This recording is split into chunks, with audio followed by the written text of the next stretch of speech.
Assalaamu calaykum ku soo dhawaada janaalka Rajaabur. Maanta waxaan idiin soo gudbinaynaa qisada guusha Dr. Ibrahim Al-Fiqi.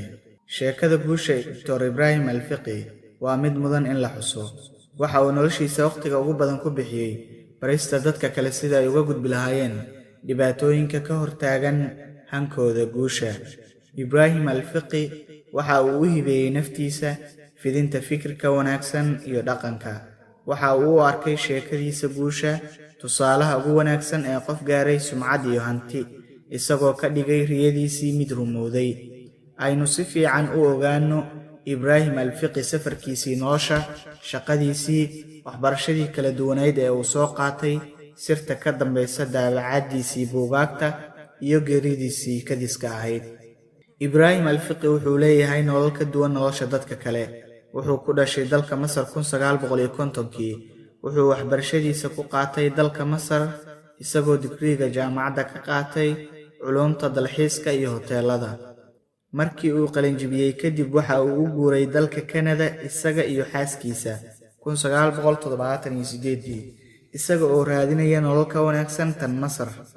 markuu yimid Canada wuxuu yiri, dhammaan dadkii aan la kulmay markii aan imid Canada waxay ii sheegeen inaan ku laabto wadankayga maadaama aysan jirin waqtigaas wax shaqo ah. Ibrahim Al-Fiqi waxa kaliya uu haystay lacag $1,000 ah. ma uusan qaadan jabkii ahaa in ay shaqo jirin, balse wuxuu bilaabay maalmo gudahood inuu shaqo ku raadiyo. nasiib wanaagsan wuxuu helay shaqo wanaagsan. wuxuu bilaabay inuu dhaqo suxuunta iyo alaabta hotel ku yaala magaalada uu deganaa. inkastoo aysan ahayn shaqo wanaagsan, haddana wuxuu ogolaaday inuu hoos ka soo bilaabo si noloshiisa uu uga guulgaaro. inta uu ku guda jiray safarkiisii shaqo waxa uu la kulmay caqabado badan, balse wax kasta waxa uga muhiimsanaa inuu ka rumeeyo riyadiisii nolosha.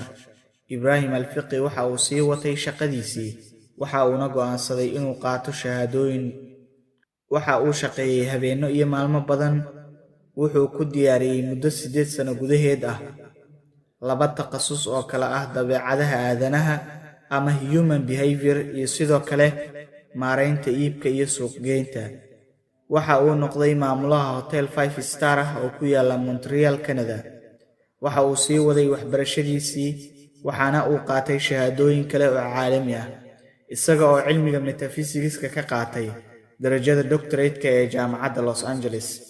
intaas waxa uu dheer Dr. Ibrahim Al-Fiqi inuu bixiyay tababaro badan oo uu siiyay dad badan. ugu dambeynna waxa uu aasaasay hay'ad isaga uu gaar u leeyahay oo magaceedu tahay Ibrahim Al-Fiqi International Enterprise. Dr. Ibrahim Al-Fiqi wuxuu kaloo qoray buugaag fara badan oo caan ah, waxaana ka mid ah buugga 7 siraha awoodaha shakhsiyadeed iyo 10 fure ee guusha. waxaa laga daabacay nuqullo badan iyadoo lagu turjumay luqado badan oo ay ku jiraan Ingiriis, Faransiis iyo Carabi, waxaana laga iibsaday malaayiin. Dr. Ibrahim wuxuu door muhiim ah ka ahaa inuu bedelo nolosha dad badan si wax soo saar u yeeshaan. kadib safar cajiib ah oo ahaa waxbarasho, waxbarid iyo horumarin, waxa uu Dr. Ibrahim Al-Fiqi ugu dambeyn ku geeriyooday shil dab ah oo ka kacay hoygiisa uu ka deganaa magaalada Qaahira ee dalka Masar. 10 Febraayo 2012 ayaa loo asteeyay maalinta geeridiisa. waxay ahayd geeri aad u xanuun badan. gabagabadii, Dr. Ibrahim Al-Fiqi waxa uu ahaa khabiir ku xeel dheer arrimaha horumarinta aadanaha ee ku dhashay dalka Masar. xaqiiqdii waxa uu door muhiim ah ka qaatay inuu bedelo nolosha dad badan, iyagoo noqday dad wax soo saar leh, taasoo keentay inuu helo aqoonsi caalami ah iyo jacaylka malaayiin dad ah. sheekada Dr. Ibrahim Al-Fiqi ayaa ah tusaalaha ugu wanaagsan ee nin sameeyay jidkiisa guusha, isagoo la kulmay heerar kala duwan oo nolosha kor iyo hoos ah. caqabadahaas midkoodna kama hor istaagin inuu hore u socdo. inkastoo uu Dr. Ibrahim Al-Fiqi geeriyooday, waxa uu inooga tegay qoraallo badan oo qiimo leh. taladii ugu dambeysay ee Dr. Ibrahim Al-Fiqi waxay ahayd ka dheeraw dadka isku dayaya inay yareeyaan himilooyinkaaga, halka dadka qiimaha leh ay yihiin kuwa kaa dhigaya inaad dareento inaad iyaga la mid noqoto. intaas ayaan ku soo afmeeraynaa qisada guusha ee Dr. Ibrahim Al-Fiqi.